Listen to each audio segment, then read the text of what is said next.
goals in life. A beautiful house, occasional travel abroad, quality education for your children, security when you retire. We all have different goals, but the reason why we aspire for them is almost always the same.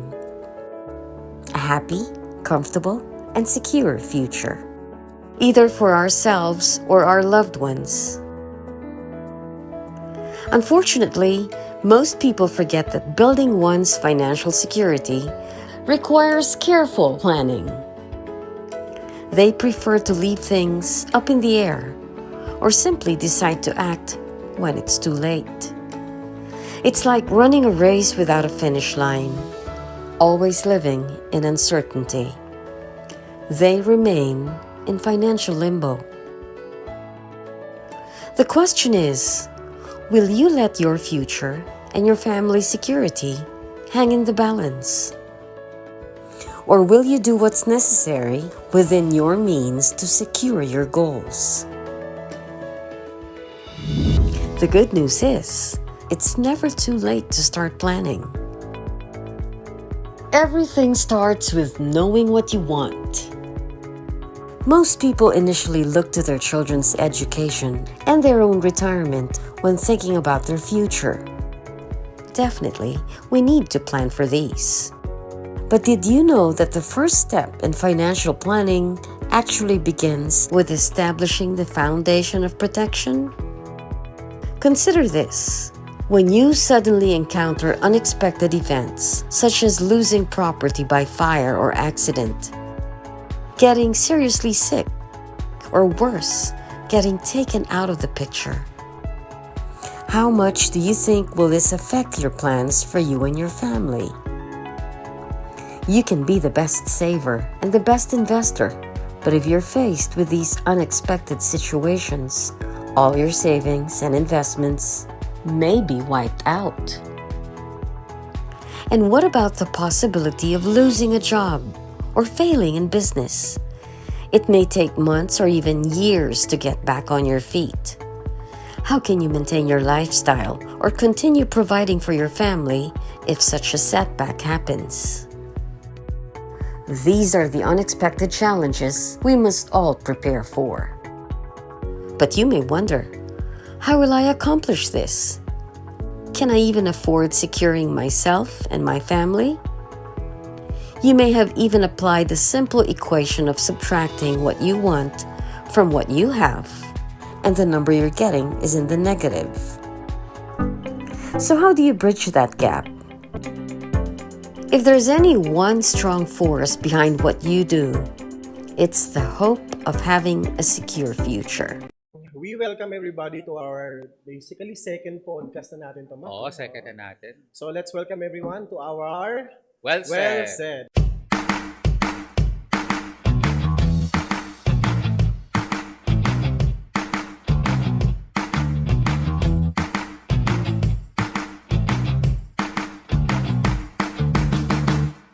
Tama ba? Hindi pa rin tayo nagsasabay. No? Ang pangalawa natin, hindi pa rin tayo nagsasabay. Kasi nung huli, na... Matchambahan din natin ito. Oo. So kapag namagal tagal, Matchambahan marami din na natin nag-subscribe sa atin, saka maraming sumuporta. Oo. Siguro magkakasabay na rin tayo sa wakas Sana. ng Welcome to Well Said natin.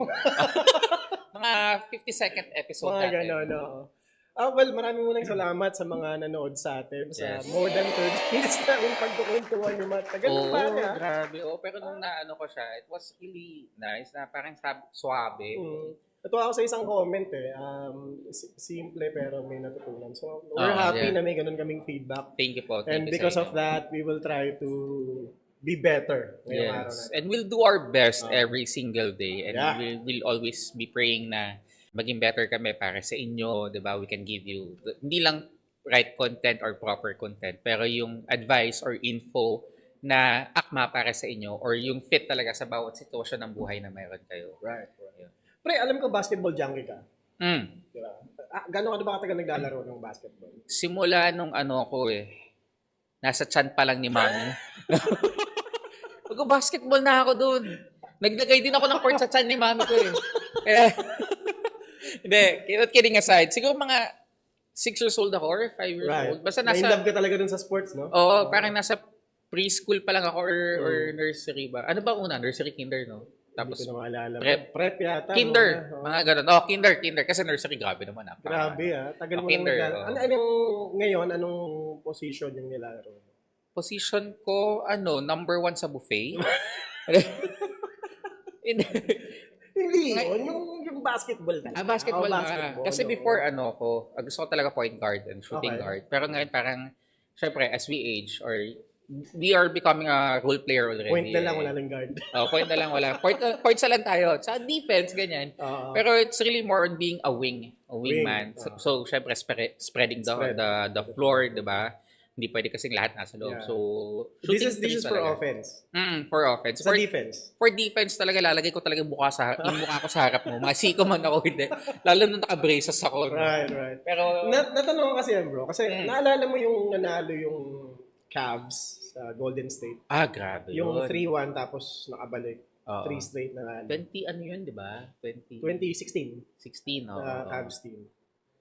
Well, not to take fun sa mga Warriors fan na. Pero naaalala ko kasi ron, yung sinabi ni Tyronn Lue, if I could quote him, no? Actually, yung kinote niya si Mark Twain. Ang sabi niya ron, the 2 most important days of your life is when you were born and when you discover the reason why you were born. So, ginamit niya yung sinabi ni Mark Twain at sinabi niya sa speech niya sa game, pre-game yata to, sa buong Cavs para magkaroon ng motivation. This is our main topic today, no? Our passion and our purpose. Yeah. And why we do this. Yes. Especially nung sa naano natin last time, it's the nobility of our profession. Exactly. Kung anong ginagawa natin talaga dito. Yeah, and this is also in relation to breaking that old paradigm na nangungumisyon lang talaga tayo. Diba? Oo, parang doon kasi umiikot lahat eh. Yeah.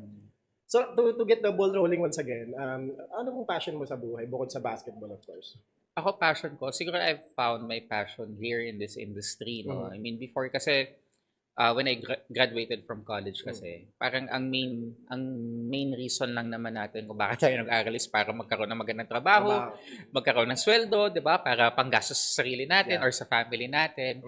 Before, yung passion kasi wala siya. Yeah. Purpose lang siya eh, na ano bang purpose ko pagka-graduate ko? Hanap ng trabaho para may magandang sweldo, hanap ng magandang sahod. 'Di ba? Pero later on, hindi kasi ito yung first job ko eh. No? So nung nandito ako, now that we talk about, ano ba yung first job mo, bro? Yung first job ko kasi I used to work for NGO kasi. Parang third party siya ng NGO, like yung UNICEF, WWF, mga ganun, Red Cross. WWF na, Worldwide Fund. Hindi. Pang WWF may mukha ko. Yeah, Worldwide Fund. Yung sa nature siya. So we used to do that. Yung may bear yan, like panda ba yun? Panda, oo. So parang, it also finds, rin, yung pagtulong sa mga tao. Right. So, I love the job as well, no? And then I transferred to an insurance company. Actually, yung reason ko lang naman kung ba't ako nag-transfer sa insurance company kasi before, ayoko ng idea ng insurance because of a company that ruined the image of comment nyo, the insurance guys, company. Naalala niyo yung comment nyo kung alam nyo, pero hindi namin sila sinisiraan. Pero walang paninira, pero comment nyo. Oo. Yung nilalagay sa ulo yun. Wag mo nang banggit. Wag kang bigyan ng ulo. Pero wag nyo po kami nga pero lahat naman nagtiwala. Wala namang problema doon. We just make some bad decisions lang siguro in life na hindi naman natin sinasadya. But again, balik tayo doon sa sa work. Used to, yun nga, ko kay insurance company, nag-start ako. Then during the training, nakita ko na ang ganda pala ng ginagawa ko ngayon.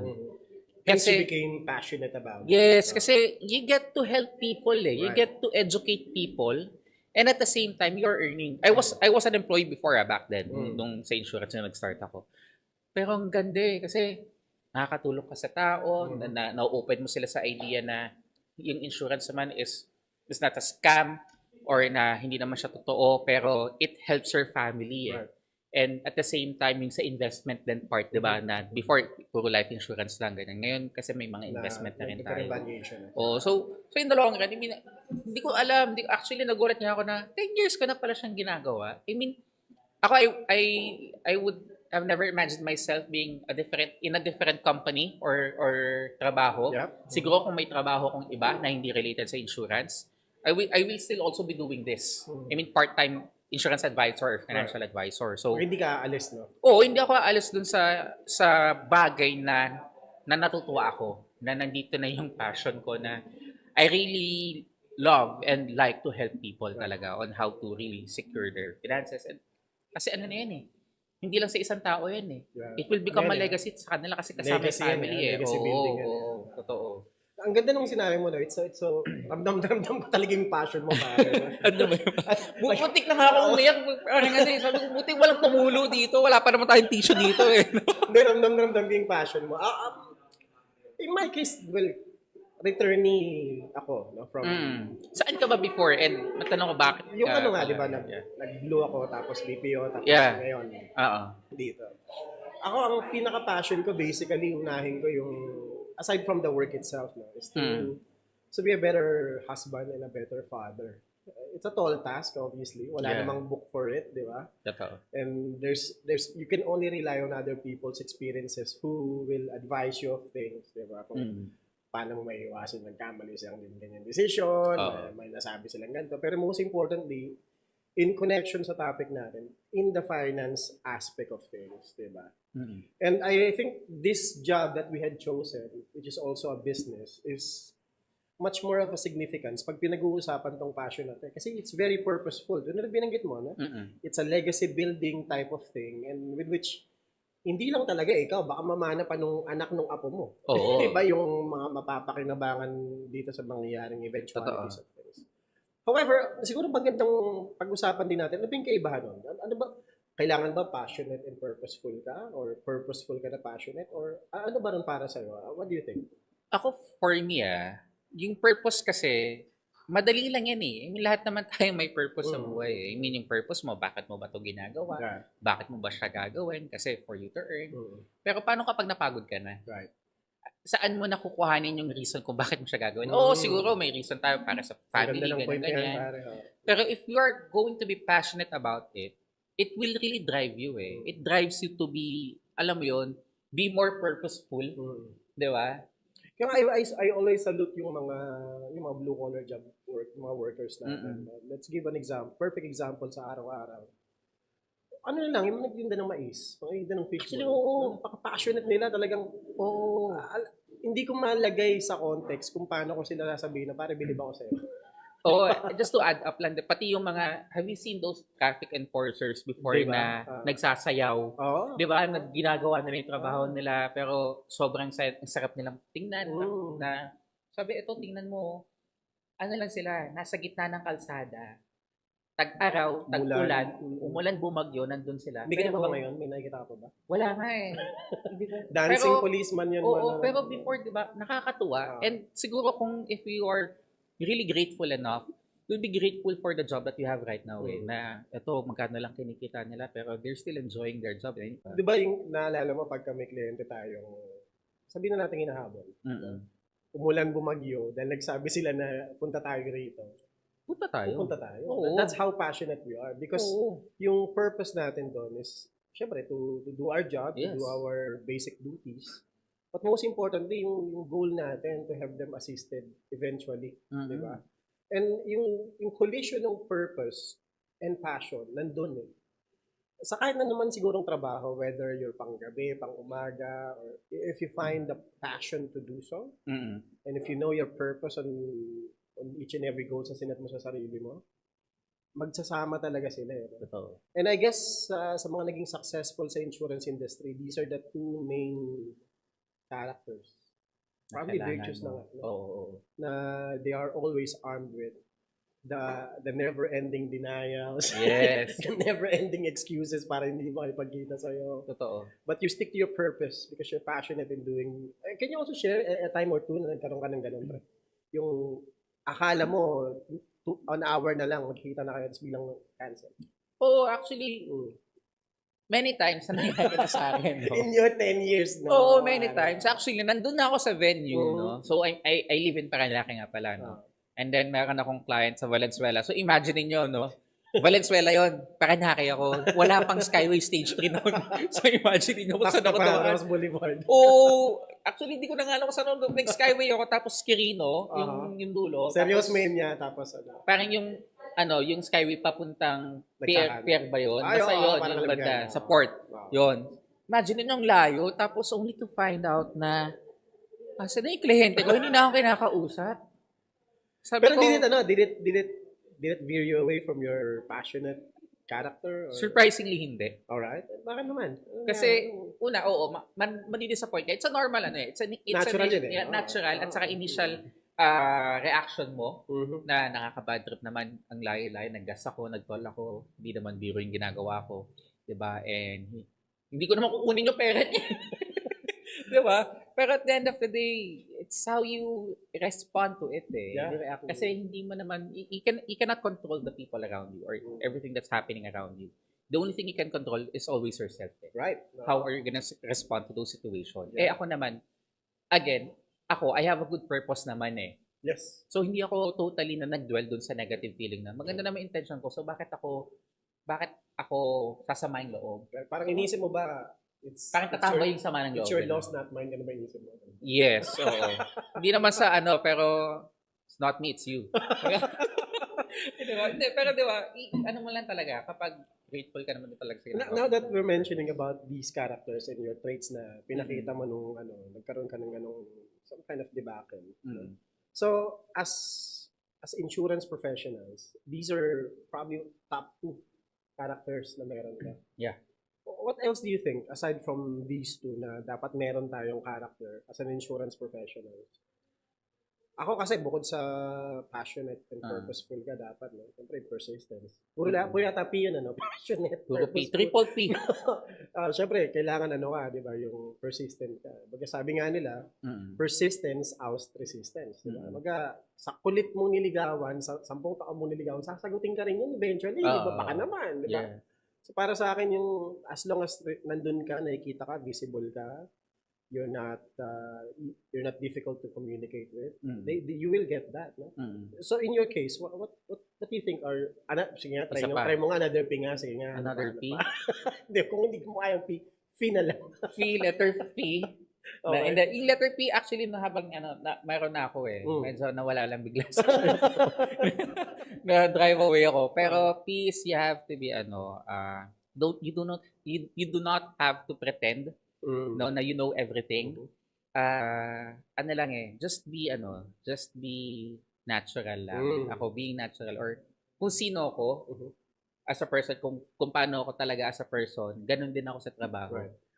Hindi ako nagpe-pretend na when it comes to work, ganito ako. When I am in front of a client, ganito ako. So kung ano ako, you see, you always get what you see. Mahirap kasi yun, no? Yung tao na kino-convince mo to parang you're just pretending to be matalino, or right. I'm on top of you, or matalino, alam ko to, pinag-alam mo to. And to think na you've been here for more than a decade na nga, essentially, and you're still saying that, so there's still rooms for improvement for everybody na nandito sa industry na to, no? So ang masasabi ko lang din, bukod dun sa sinabi mo, may dadagdag ko pala, bukod sa sinabi mo, hindi ka dapat nagpipretend, is you never hesitate to ask the person who's better than you from a knowledge standpoint. Di mo nga alam, pero magtanong ka ron sa marunong, di ba? Kaya nga meron tayong mga tinatawag na SMPs. Yes. Kaya may tinatawag tayong mga branch heads, mga regional heads, zone heads. They are our support personnel. And that's the beauty of this industry na pinasok natin. No? It's totally dependent on you to put the efforts on connecting to that particular client. But in doing so, the moment na you cannot answer some of their inquiries, andyan yung team sa likod mo. Totoo. Di ba? Ito yung sinasabi nila na trabahuhin mo mag-isa, tutulungan ka namin. Totoo. Diba? Saka nakita ko ng isang letter P. Alright, ano yan? Part. You have to be part of your passion and purpose. Okay. Dapat, you have to take part. Dapat meron kang parte talaga doon sa ginagawa. Or part of your life. Sa kwento mo, natanong mo sa akin, it's part of my life already. Right. So kaya, kung ano yung buhay ko, yun yung inaano ko din sa mga kliyente. So I do not have to pretend na alam yung mga ganitong bagay na nagmamagaling pag sa investment, di naman ako investment savvy or what. I'm just talking about facts. Nag-ano ka rin ba, nag-open ka rin ng website para pakita mo sa kanila yung, di ba, yung mga ganun, di ba? Oo, pero minsan hindi eh. Nakikipagkwentuhan na lang Oh, din di ba? talaga ako sa Oh. kanila eh. Kasi it's, ano eh, when we do this, ako when I do this kind of work or when I am in front of a client, ano eh, ina-explain ko lang sa kanila kung bakit ko siya ginagawa. Inaalam ko kung ano yung priority nila at yung need nila. Right. I am not that type of person na, sir, meet tayo. Ito, 3,000 lang, kunin mo na. Di ba? Ito, 5,000, kunin mo na. Murang-mura. Ano to? All-in-one plan, All di in ba? one, no? Ano, 9-in-1. Oo, mga ganon. Sabi ko, hindi eh. Kasi pag naging part na siya ng buhay mo, kasi yung mga naging kliyente, part na rin siya ng buhay mo Yes, eh. I mean, even yung mga clients ko, way back, I mean, yung mga unang kliyente ko, hanggang ngayon, nagkakausap pa din naman kami. Right. They still reach out to me. Oh, Diba? kasi So, part lalo of daw life talaga. lalo sa panahon ngayon, di ba? Oo. Once na nag-communicate kayo, chances are they'll look you up sa Facebook, Mm. di ba? Mag-chat sila sa'yo. So may kind of stalking na nangyayari. Totoo. Di ba? So you can't You have to do pretend. your research din. Di ba? You cannot pretend na I can go there in like 20 minutes kung magko-commit ka lang. Sa sinabi mo, I can go there yung mga ganong maliliit na bagay. So conversely, dito sa pinag-uusapan natin, yung purpose, yung passion, yung participation mo, yung persistency mo, are probably four of the main core characters na dapat meron ka. Kumbaga, parang may 4 P's in marketing, may 4 P's in financial Yes, advisory. exactly. No? Parang ganon. Oo, and as cliche as it sounds, that's the nobility of our job talaga. Actually, yun talaga. Just being true and loving your clients all at the same time is also part of your job din, our job din. Right. Ikaw, Hil, matanong lang din kita. Kasi he said a while ago, the first episode that we had, you know, sorry, I have this accent because you have an accent din kasi, di ba? You were in the BPO industry for how many years and then you transferred Do you here need right a bao mo? di ba? So, ikaw, what's your purpose and passion ba when doing that? Nung nasa BPO pa, Oh, yeah. ang pinakamahirap kasing gawin from a BPO space of things is people management. They signed a job with which they were recruited as a general requirement ng client. So we probably do not know where they came from, what age bracket they are, tapos anong course sila sa college, anong gusto talaga nila mangyari. A lot of them would only wanted to work eh. A lot of, like, in 10 employees, mga 3, 2 lang dyan gusto ma-promote, gusto maging magaling. Almost always, gusto lang maging ant worker. Kasi nga, mahirap din umakit sa ladder ng corporate. Talaga.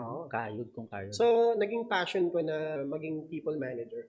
I love talking to my agents, knowing the reason why they were having this stats na medyo hindi pasado. And of course, celebrating the reasons kung bakit sila, celebrating the successes dun sa mga napapasa namin mga stats. So, I made it some sort of a mission to get to know them a lot and better para magkaroon kami ng ugnayan sa mga one-on-one coaching, mentoring, and things of that nature. However, people differs not just cultural pero syempre yung mental, yung paano ka pinalaki, tapos paano ka mag-isip. And your experiences. So, naging purpose ko na ERCA yun, yung root cause analysis yun. Paano ko ba matutulungan to? Paano ko ba siya may influensyan to be a better versions of themselves? Along the way, made me better too. And that has been my passion until today. Luckily enough for me, one of my FAs, or if not my only FA for one, at that rather, believe in my principles pagdating sa trabaho. And sabi ko nga sa kanya, in many times that I speak to a crowd, if at least one person there gets to be influenced and remember a thing or two about what I said until tumanda na siya, it's a big success. It's a win now already for me. It's a win for you. Yeah. Kasi you don't go after the entire crowd to believe you. You cannot please everybody, di ba? But at least one of them realized na you're the bald guy who talked to me and said these things. And hindi ko na kayang bayaran niya ng pera. Yun yung purpose ko. Yeah, kumbaga parang talikuran ka man ng lahat or maraming taong hindi maniniwala sa'yo and mawawalan ka ng gana. Pero as long as may isang taong naniniwala sa'yo at laging itataas yung kamay mo, the more na mas lalo ka dapat tumuloy sa Yeah. ginagawa mo or mas magpursige ka lalo. By design, meron naman talaga. Mm. Family natin. Yes, Most oo. importantly, our moms, Oo. di ba? But if you look at that from a non-familial standpoint, na meron kang It's a na-influence, big, ang laking bagay it's a nun, big ano? wow, it's a big win. It made you go harder, better, and more passionate, more purposeful, more Yeah. participative, and more Totoo. persistent, di ba? Now I see the reason, no? Yung connection, no? Nung nasa BPO ka before, nakita ko yung purpose and passion mo. Mhm. What I've noticed lang, and really, kunin ko na, is you love people. Right. Kasi when you love people, ang dali mo lang kausapin yung mga tao. Yes, And pare. kung marunong ka magmahal ng tao, kaya mo din siyang gawin sa mga kliyente Yes, mo eh. Just by being, alam mo yun, caring sa kanila kung bakit mo nga ba ito ginawa. Kasi yun naman talaga yung ginagawa natin sa trabaho to eh. Dagdagan pa natin yung P natin, pure, di ba? Pure, ka Pure, lang. being pure. Being Have pure. that pure intention, di ba? When you talk to someone or when you talk to your client Yeah. or sa mga prospects mo, Right. di ba? Kaya guys, for those who are aspiring to be portfolio managers like us or to be part of this industry, hindi naman required na get those P's to be under your belt already. It's a skill na makukuha ninyo along the way. But it's nice or better than most na alam niyo na ito Yeah. ngayon. Coming from the likes of Matt, the likes of me, and other professionals in this industry who can probably say a thing or two on how you will handle situations pagdating ng araw na makakapagpababa ng loob. Oo. Saka lalo na rin yung ingay, parang na-mention mo yun sa career na to. Maraming nagsasabi na, ba't nag-career ka, ba't nag-iba ka na dyan? Bakit? Naghihirap ka na ba? Or what? Are you desperate enough? Hindi eh. Minsan kasi yung mga tao, nagsiswitch sa ganitong klaseng career, it's because of the purpose eh. Yung passion, yung love nila na tumulong sa mga tao. Let's just say, yung ibang mga nurses, yung mga ano bang mga trabaho meron tayo na yung grabe kahit hindi naman sa inaano ko yung mga nurses dito, pero grabe saludo ako sa inyo. I mean, Hirap na iba yung pandemic, no? iba yung you are really one of the heroes for me na, and even hindi lang sa akin pero para sa ibang tao na kahit hindi naman ganun kalaki yung sahod, pero isipin mo araw-araw anong shift sila At risk. pumapasok, 'di ba? Na I mean para sa hindi, I'm sure hindi lang para sa kita, hindi lang din para Yes. sa family na, but also to help other people who are sick, Right. 'di ba? Na aalagaan din nila. Mm. And hindi lang mga nurses, syempre mga doctors din, yung mga teachers na yung Yung ano mga pa ba yung essential mga workers trabaho? nung pandemic, oo. di ba? Isipin mo, nandun na yung passion at purpose nila na, ako also my teachers then from, shout out po sa inyong lahat na yung mga teachers ko from Ako high na rin, school. sama ko simula na. ng high school. Nakita ko, nandun pa rin sila dun sa school na kung saan ako nag-aaral. nakakatuwa yung ganun, Grabe, no? alam mo, Nakakatuwa yun, ano no? na I really admire them and salute them for the passion that they have. Grabe, yung, no? I mean, maraming opportunities na meron dyan, di ba? Pero tuloy-tuloy pa rin sila. I mean, grabe. Persistency, di ba? Persistency, Grabe, no? yung passion, purpose nandun. Kaya katulad din ng ginagawa namin. We are like them. And you're also welcome to join to join us. I mean, as part-time, di ba? Para you can also educate other people. P You na can naman also- yun, P. Yes, oo. You can educate other people then at the same time. Not just kids or yung mga nag-estudyante, pero yung ibang tao din, adults who are also earning and naghahanap ng way kung paano gastusin or how to make good use of their money or income nila. And doon naman sa mga nurses din or sa mga health workers natin, di ba, if you really want to help people din naman, I mean, we can also invite them naman din to be part of the, This industry Our is not industry. exclusive only for those who has financial management under their belt. yes. It's practically for everyone, no? Who's just, as passionate, as purposeful, as persistent, participative, and they can do this part-time. Yes, it's a noble job talaga. So, without further explanation on the topic that we have just discussed, the nobility of our job is something of an argument from other people's context na was not able to even brush on the surface of this thing that we do. No? But this is also to put meaning Yes. to the nobility of the chosen profession na meron kami ngayon. And it would be nice that since we're sharing these things, if you would be a part of it as well, from a part-time standpoint of things. Yeah. Or if you want to make it full-time, or by the time you realize na talagang this is for you, why not, di ba? Oo. It's a win-win situation. It's always gonna be something that you would look back na sinabi mo, na-try ko yan, naging successful ako dyan, di ba? Yung, lalo na yung mga nag-start na maaga. And I'm happy na nakita ko nung GA natin, meron tayong fourth-year college student, di ba? Oh, grabe. Mga nag-i-intern. So they really start na ano ko, na-touch ako na yung topic natin nung college pa tayo. Hindi mo lang nga ganito. So ngayon meron ng fourth year dito na nag-i-intern, di ba? So, saka I mean, most of them, parang gusto nila maging insurance advisor, financial advisor. I mean, sobrang nakakagulat. Kaya, may message lang din ako. sige pare. I have a message to my fellow advisors. No? Kung gagawin niyo yung trabaho niyo, gawin niyo ng trabaho ng maayos na may puso. Para naman hindi nasisira yung industriya natin. Yes. Para naman hindi tayo napapaya sa mga kliyente natin. Do it with love and passion. Yun talaga pinaka-importante. Right. So that practically wraps up the topic that we have for our second episode. Yes. You know? This is not as long as the previous one. Nag-enjoy talaga kasi kami ron. Pero I hope we were able to share at least four piece. Four piece of financial advisory. Financial advisor core characters. No? And with Teka lang, this... kailangan natin ipapatent to para hindi natin makakuha sa libro. No? Kasi kung may 4 piece of marketing, may 4 piece of financial advisory na diniscuss natin pareho. No? Pwede kita pa tayo dyan, di ba? Di ba? Oo. Baka naman, supportahan niyo kami dito. Baka naman may mga marunong mag-ano ng books dyan. Oo. Siguro pagdating ng araw, makakagawa tayo ng outline, and then we break it down into little pieces and the minute side of things para mas maging detailed yung ating black and white na. Tuturo namin sa inyo. Sama-sama tayo ditong... But at this point, we would be very much appreciative of any comments that you can put sa comment section and topics na pwede pa nilang isuggest sa atin. Yes, kung may gusto kayong malaman about life or financial advisor or gustong topic na i-discuss namin, just let us know. Yeah, we are one chat away or one comment away. Yes, and syempre do not forget to like, share, and subscribe dun sa Yes. Well Said page namin sa YouTube. Alright. So that caps up our second episode for our podcast. Yes. Matt, thank you once Thank you again, Hugh. Alright. So- Sana matama na natin to. And this is... Well Said!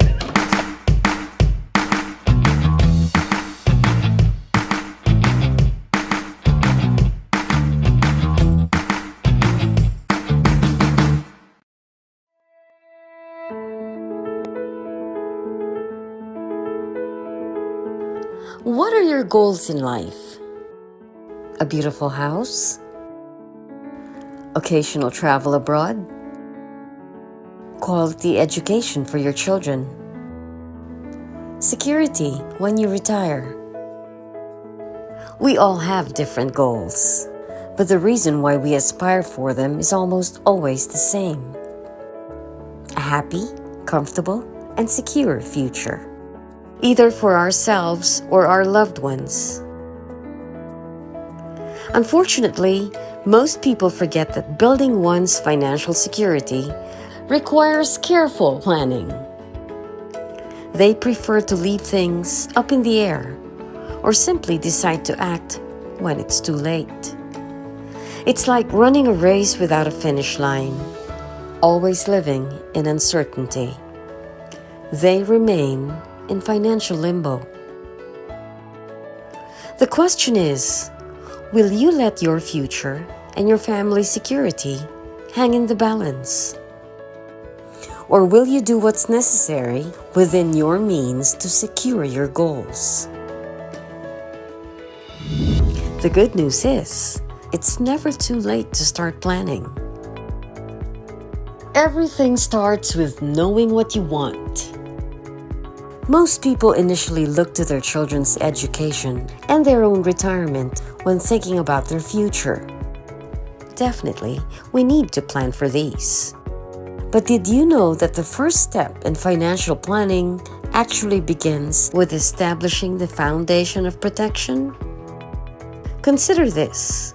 When you suddenly encounter unexpected events, such as losing property by fire or accident, getting seriously sick, or worse, getting taken out of the picture, how much do you think will this affect your plans for you and your family? You can be the best saver and the best investor, but if you're faced with these unexpected situations, all your savings and investments may be wiped out. And what about the possibility of losing a job or failing in business? It may take months or even years to get back on your feet. How can you maintain your lifestyle or continue providing for your family if such a setback happens? These are the unexpected challenges we must all prepare for. But you may wonder, how will I accomplish this? Can I even afford securing myself and my family? You may have even applied the simple equation of subtracting what you want from what you have, and the number you're getting is in the negative. So how do you bridge that gap? If there's any one strong force behind what you do, it's the hope of having a secure future.